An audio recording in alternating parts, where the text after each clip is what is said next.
So here we want to find the inverse Laplace transform of this function. Obviously it has a branch cut due to the square root, and we choose, and the branch point will be at the origin. The interesting thing is that it also seems to have a simple pole at the origin.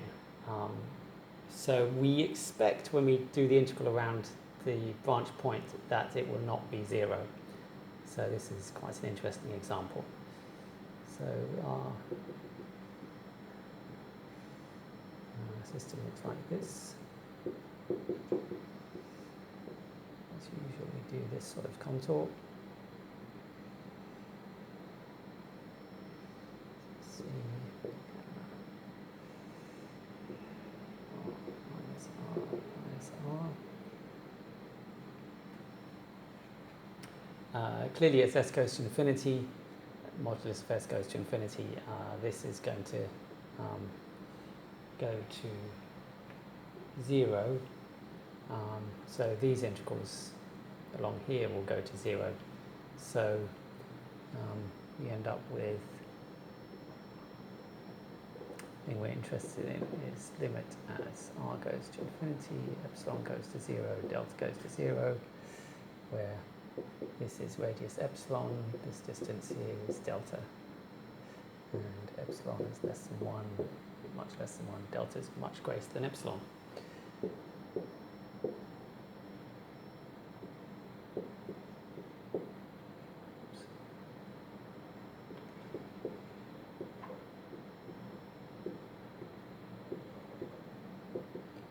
Okay, so this integral here is going to be 2 pi I times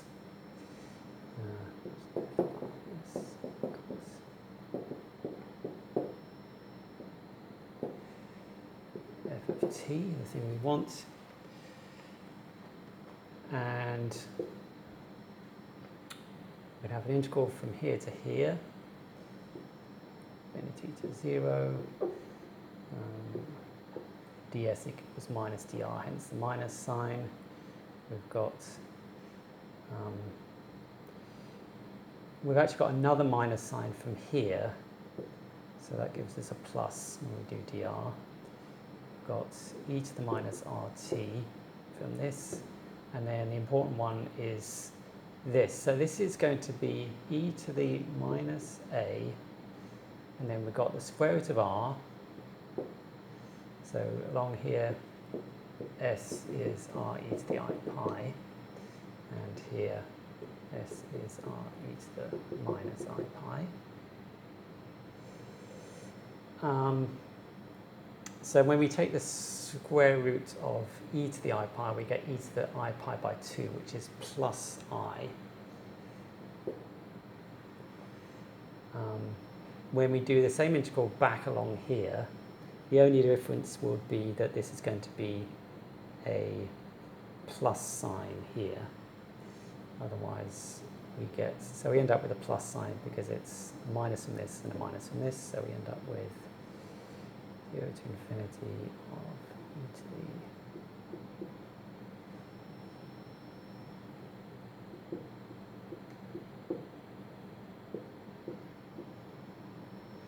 and then the final integral we want is around here, so it's plus from pi to minus pi of the limit as epsilon goes to 0 of e times e to the power epsilon, that just gives us modulus 1. The s, so around here we've got s is epsilon e to the I theta. So differentiating, we get epsilon e to the I theta with an I, and this divided by this, we've got epsilon e to the I theta. So this cancels, and we end up with e to the minus a root epsilon e to the I theta. Okay, so in this particular case, this is going to tend to 1. We've actually got the integral of 1, so it's not 0. So we just get the answer, in this case, minus 2 pi. So just tidying up a little bit, what does that leave us with? So I should say that, okay, elsewhere this has no poles or anything. So dividing everything by 2 pi I, this is 0 on this side. Move everything over to this side.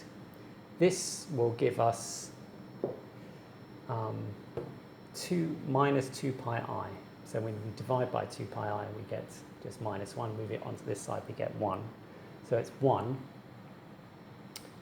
Then we'll get minus, and then the integral we have left is the tricky bit. So it's 0 to infinity,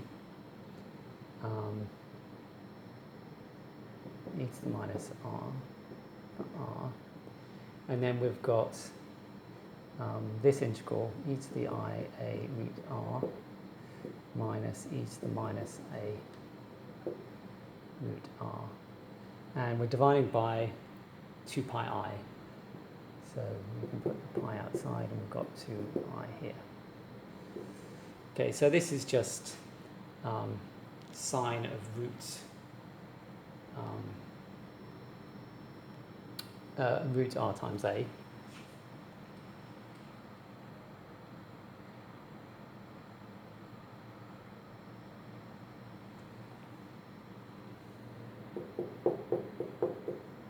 So I just call this integral I of a and t, where I of a and t is equal to integral from 0 to infinity e to the minus r over r times sine root r times a dr.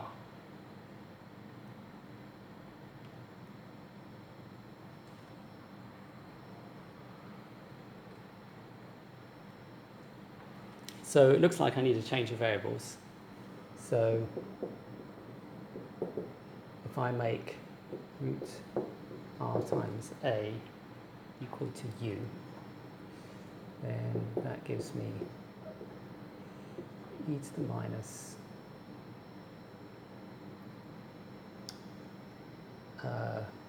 u squared over a squared. So,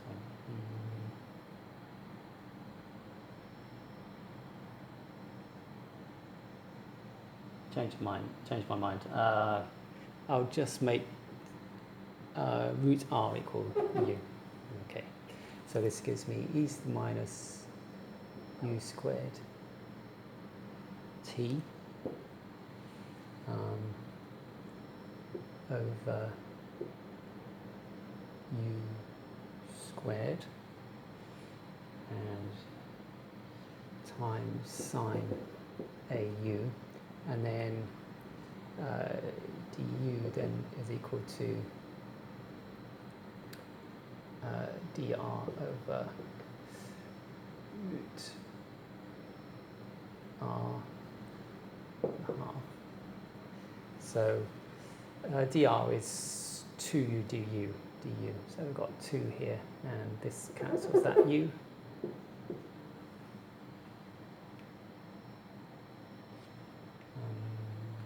So I'll keep this pi. I think I'll keep this pi in the definition actually. So I'll put this here and keep this pi.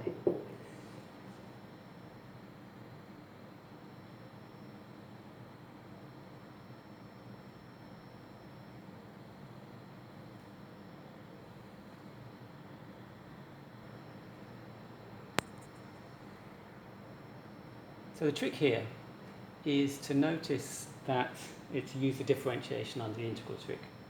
So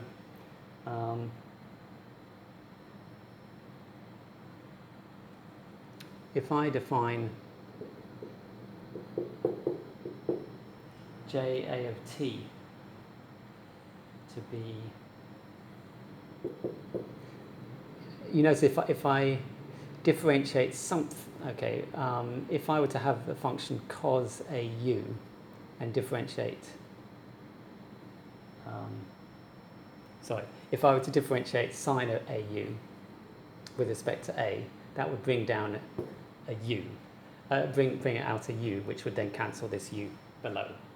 So based on that, I will consider this integral here.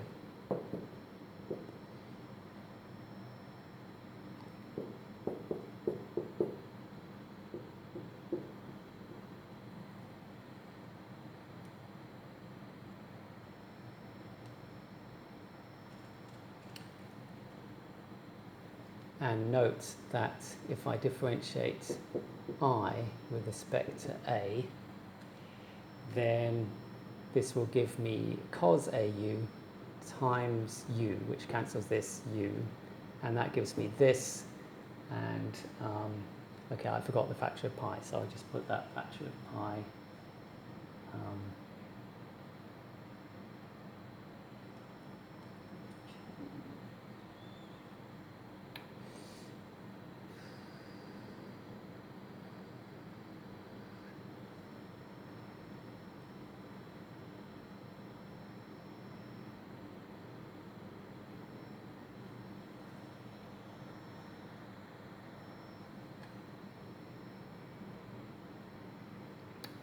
I put a minus infinity here as well.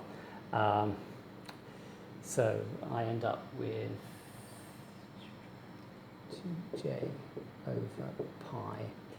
Okay, so if I differentiate this, I'll get this integral, but from 0